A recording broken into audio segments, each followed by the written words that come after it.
Assalamualaikum warahmatullahi wabarakatuh. Ada satu perkara lagi hak boleh buat kita ni semua rata. Lepas tu dulu ni kita ada tanah nah di kebun-kebun, tapi di sekarang ni susah sikit.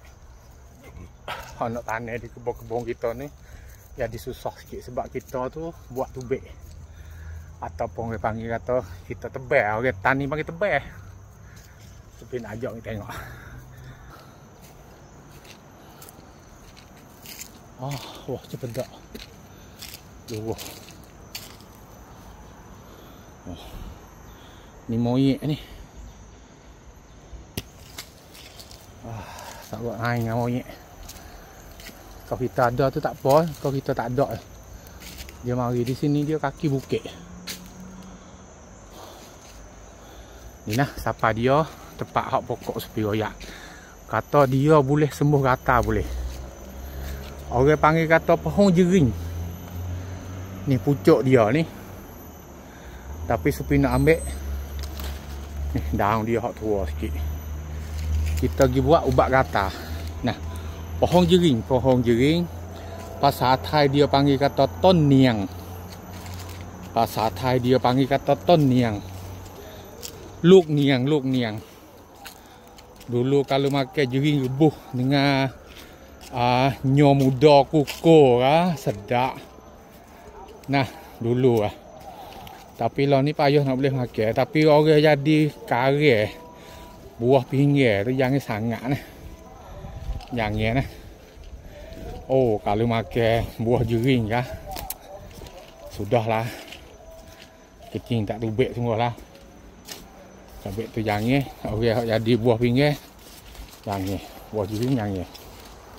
Walaupun nak makan rebuh, walaupun nak makan tak rebuh pun, makan mentah pun bahaya nah. Ya buat buah pinggir ataupun batu karang kita sakit gelepar. Sakit sungguh lah. Tapi daun dia ni ku siap dah. Kita ambil daun dia mari ni, daun jering ni kita pula tubik sikit. Lepas kita Supi nak buat contoh saja nah, Supi nak ambil 2-3 lah ya. Supi nak ambil 2-3 lah saja. Basuh dia sikit.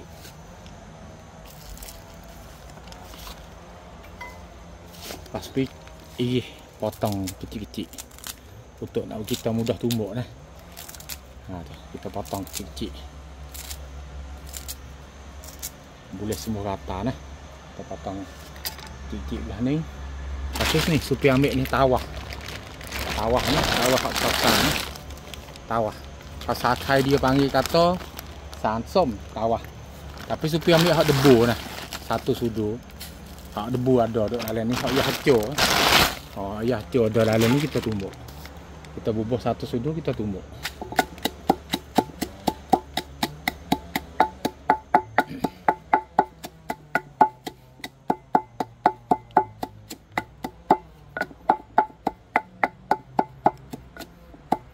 Kalau siapa nak blender, ada tempat blender pun boleh. Tapi bawa blender dia susah sikit. Bawa pohai sikit. Dia mudah cor.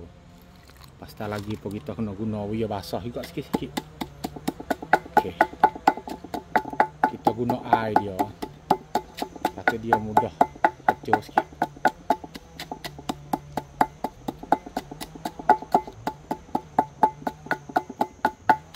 Daun jering dengan tawah dia buat kita sembuh penyakit gata. Mudah-mudah nah. Supi tumbuk we hacur sikit. Untuk nak ambil air hak daun dia tu mari. Lepas tu air dia tu dia campur dengan tawah. Waktu dia jadi ku siap sah nah. Air dia ni ada hijau-hijau sikit-sikit. Tu. Kita tak sewe hacur sangat pun tak apa, tapi kita boleh air. Boleh air hijau-hijau dia. Air dia. Ni hak Supi nak ni air ni. Air hijau-hijau lah ni. Okey. Lepas tu kita ambil air tu kita tek dengan kapas. Tapi hak ni pun duk air dia kita comor tempat kita rata. Kalau kita boleh air belah ni Supi supaya Supi duk tunjuk dalam makuk ni kita tek dengan kapas, kita comor tempat kita rata. Lepas tu letak di situ hingga dia kering dulu, kita mandi, kita basuh tubik. InsyaAllah mudah-mudahan Kalau belah ni kita tek dengan kapah ataupun dengan kabur dengan kain pun boleh. Lepas tu kita comor ni supaya ambil daun dia tak hacun ni mai comor. Mudah-mudah boleh juga kita comor tempat kita rata. InsyaAllah kita letak di situ, kita tunggu di situ hingga dia kering, dia sembuh rata boleh insyaAllah. Mudah-mudah kita nak bubuh apa kali sehari pun bubuh lah. Alhamdulillah daun jering sekarang ni tak ada dah Orang kata belik tu pengataka jering yang main dulu. Lah ni budak-budak baru lah ni macam baru lah dia tak kenal ada pohon jering belah mana insyaAllah sampai kalau ada dalam kebun kita taruh lah boleh sepahang. Mudah-mudahan boleh buat kerja, boleh buat ubat boleh. Alhamdulillah. Assalamualaikum warahmatullahi wabarakatuh.